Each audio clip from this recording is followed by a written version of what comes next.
ठाकरे बंधूंच्या युतीची सध्या जोरदार चर्चा रंगली आहे। कालच्या मेळाव्यामध्ये उद्धव ठाकरेंनी पुन्हा एकदा यावर भाष्य केले आणि यावरूनच उच्च आणि तंत्र शिक्षण मंत्री चंद्रकांत पाटलांनी उद्धव ठाकरेंना टोला हाणलाय।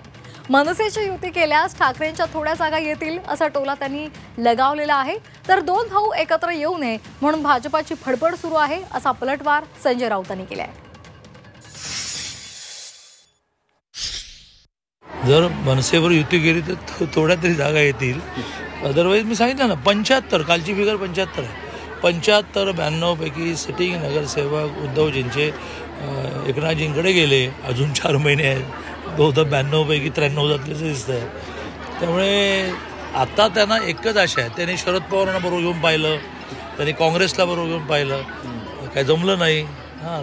20 आल्या, 10 आल्या, 16 आल्या, आता ते मनसेला बरोबर घेऊन प्रयत्न करत आहेत। चांगलं आहे, लोकशाहीमध्ये समोर विरोधक चांगले असायला पाहिजे। फडणवीस किंवा भाजपची जी तडफड सुरू आहे, दोन भाऊ एकत्र येऊ नये म्हणून ती का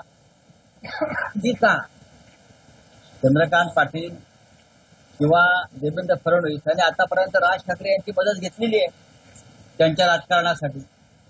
ती काही त्यांची ताकद नाही म्हणून घेतली का? एकदा स्पष्ट करावं।